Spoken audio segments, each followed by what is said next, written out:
Hey YouTube, good morning.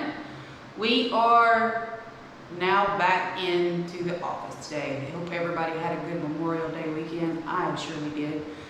It was nice and relaxing, take 2 days off. We had different things going on each day, so no sense getting caught up in painting and then have to leave. But here we go. We are going to be doing the ceilings in the office with the base coat. I'm gonna try to finish it out today. I hope so, because try to do this today because tomorrow it is lawn work day. So I'm gonna get in here. Hopefully it won't be too hot. We do have down here in the south 84% humidity today, so I'm sure I will be sweating. So we're gonna just see how much today. Anyway, yeah, and if you continue watching the paint videos, let's get it on. We're gonna finish this up and you can watch.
Hey everyone, I wanted to hop on here real quick and actually tell you about the platform that I have been using. I haven't really given you a really close look at that, but in case you're wondering and you kind of like it, or if you've even seen them, we actually purchased this one at Lowe's and it was a spur of the moment thing. I got tired of dragging around, if you've noticed, with this old stool. So I got tired of pretty much moving that, even though I've gotten pretty efficient with it with one foot. But with so much sanding and stuff to do, my husband actually bought me this platform, and I do like it. It is aluminum, so it's very lightweight. I do not know, there is all specs on that baby. And it holds 250 pounds, but I absolutely love it. It folds down flat. It's aluminum, it needs to be washed, but I figured when you're doing sheetrock and painting, just wait till the project's over until you start a new one to wash it. So it's lightweight. Now, the only thing about working with a platform, if you've never worked with a platform, you just stayed to stepping stools or just small stools, it is a learning curve. And what I say about a learning curve is that you'll get used to scooting going over the platform, but then be careful because the platform does run out. I have stepped off of it many times straight to the floor, and it's a little awkward because there's not a step up. You have to literally step down. So yeah, I missed it completely thinking there was more room and hit the floor. So it's a little learning curve that way. You got to remember it does have an end to it, but it's nice.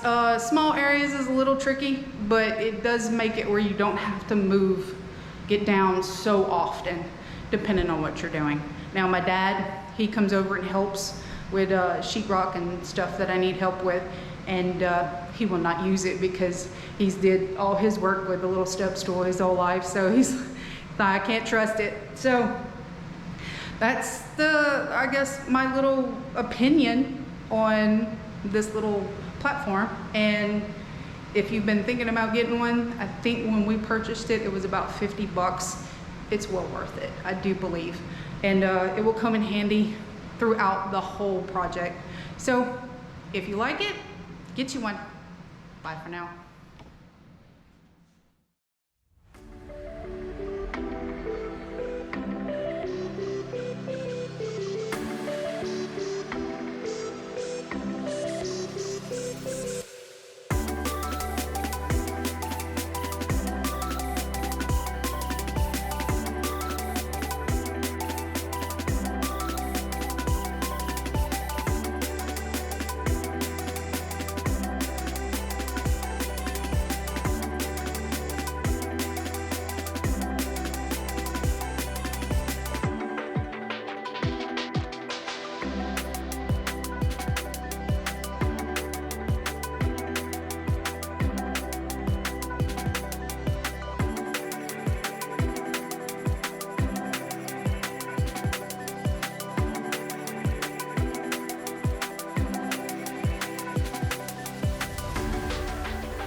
just realized that I found a tip for y'all today.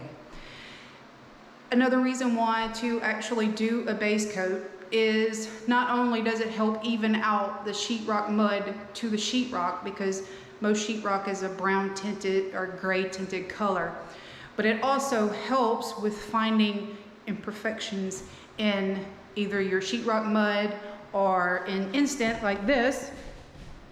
We must too, don't know if you can see that, but we must have had some type of equipment moving something around, bump it, whatever, and it made a ding. So that helps you find that, because if you just go straight with your color, yes, it would probably take about the same amount of paint, possibly, to do a base coat and your color coat. But it also evens out, like I said, your color coat makes it flush, because we have painted straight onto sheetrock before and you can see a difference. Is it going to bother you if it's not going to bother you? No, it's not. But me, it bothers me. So every time I look at it, I know that that is why, is because I did the sheetrock, I did the painting, so I know what I could fix to make it right. So also, with that little bitty ding, what I'm gonna do before I put on my color coat is I'm gonna go back with either some DAP, a little bit of sheetrock mud, and fill that in, and then paint back with white. So that's another thing. And I did notice there is a couple of bumpy screw holes that I filled in that just got missed with sanding. So I'm gonna go back over those two and fix all that stuff before I put my color coat. So there's your tip for today, why to do a base coat. All right, bye.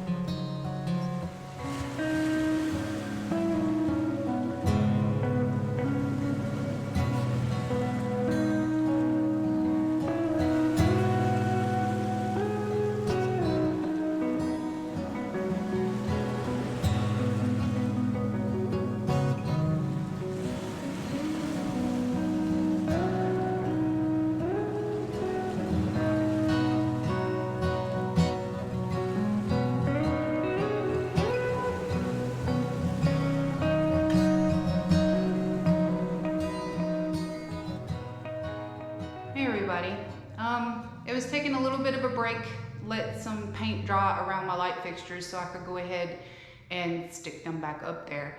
And I figured why not go ahead and kind of tell you about them. We have two sizes that we have been putting in. They are 6 inch and 4 inches. And they are made by Sunco. And I seem to like this brand. It's very, very good. We purchased them online when we first started doing the house remodel, and we bought a massive pack. So we're still working on that one pack. But I have a little 4 inch here because we don't no longer have any more of the 6 inches right now. So I'm gonna kind of show you that as a little diagram, I guess, example. But we like them because they are slim. Ultra slim is what they actually say. And they have a little insulation thing on there, if you can see that. They are insulation capable or compatible with insulation, which means that they do not get hot enough to melt or harm the insulation or start a fire, so which is very good. They're pretty easy to install. All you have to do is, especially if you just have sheetrock, you just mark where you want to put that light, take that sheetrock saw and saw it out. And the measurement of the saw will be the measurement of the light. But take into account that that is only of this inside lip, from not this overlap, which is the overlap that goes on the outside.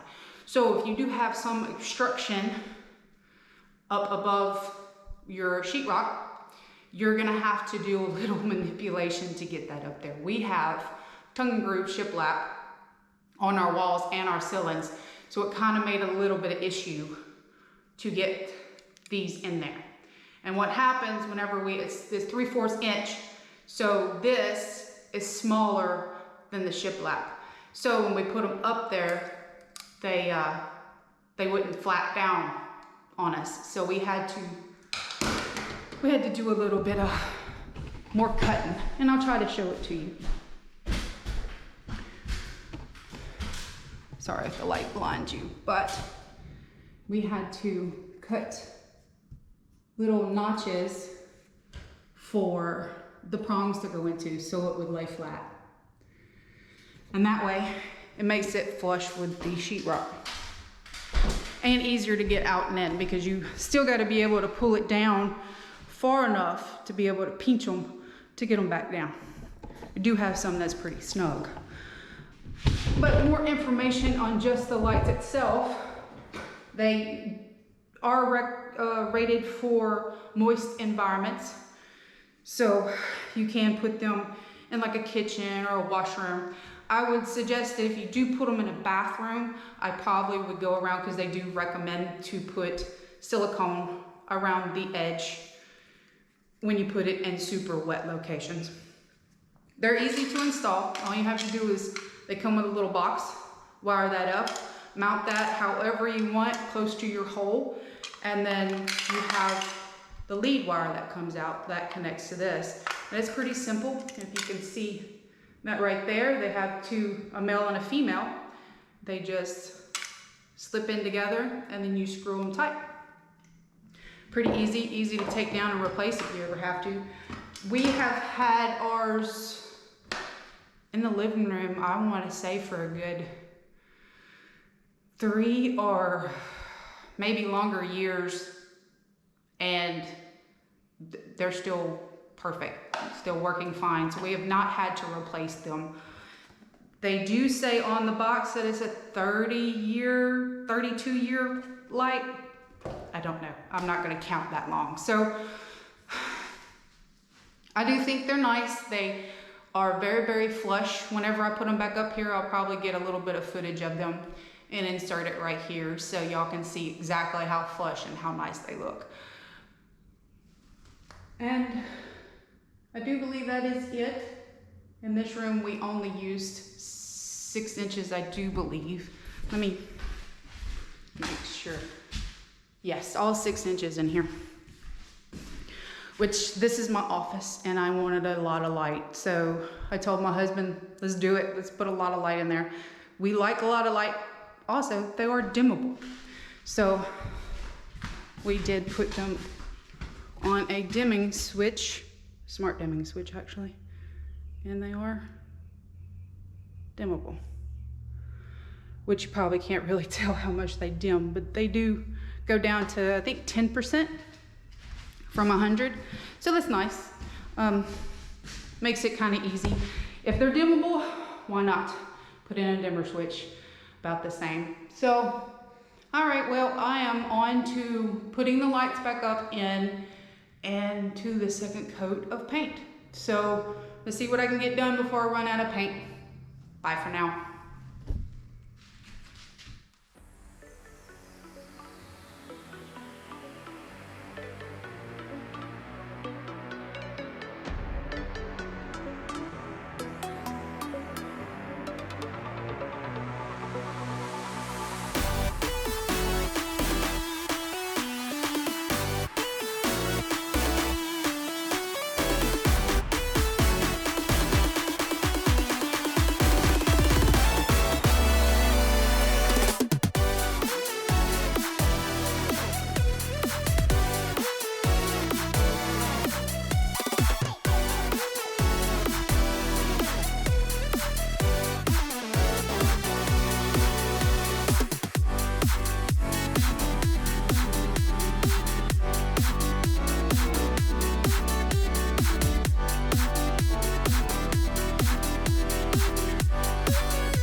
everybody. Well, I have to say, I am done for today. I did run out of paint before I got to the ceiling in the office and the hallway. I did partial to dry my brush out, my roller out. So I will have to go get some more paint. That second coat always goes a lot further than the first coat, obviously, because you're just going back over stuff that didn't get a good coat on it. But I did realize too that I think I mentioned that this was a base coat for the ceiling. Technically, I guess it is. It's a base coat, but also I'm trying to finish it up because white is what the ceiling's gonna stay. So I did spend a lot more time on the ceiling and sections just because it's gonna be the final thing. It's not gonna change color. So next time, I don't know if I'm gonna actually videotape the rest. I probably will because I might be doing something else with that too. I do need to go around the ceiling again with the mini roller that has that, I guess, rounded off edge to get that nice crisp cut in there. I don't like to really cut in with brushes because it does change the way that it looks. Rollers look so much better. But in perspective of that,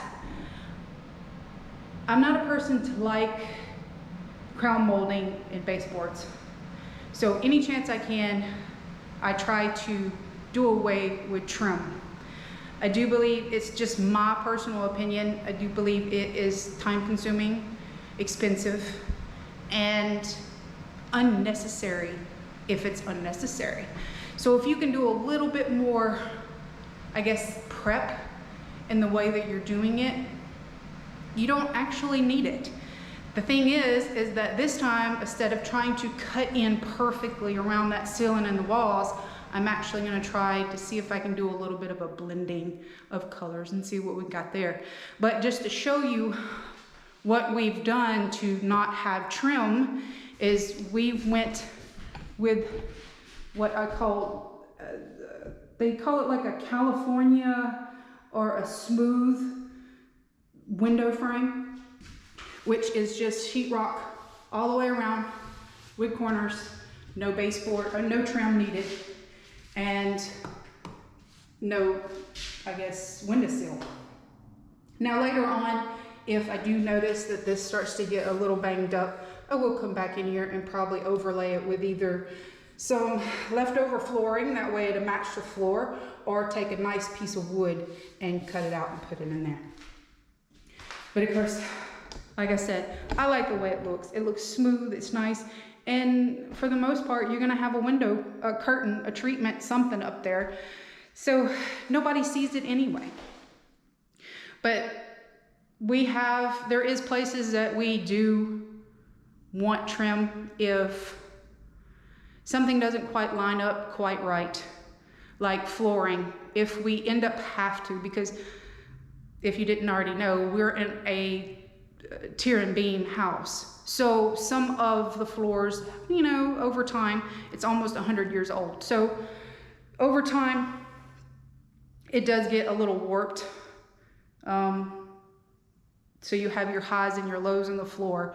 So when we put down the flooring, if there's like a part that we can't get flush looking around the baseboard, then we will go back around, but with very minimum. It'd probably be like quarter round.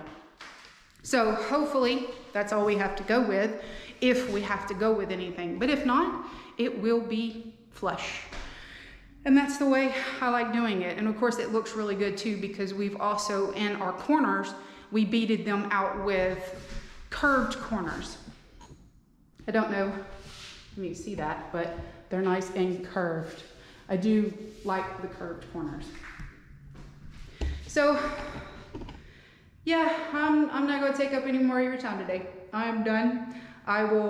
Don't know when I'm getting back on here to finish it up, but tomorrow is yard day. So hopefully in the morning I can go get some paint and be ready to go for the next time. So until then, bye.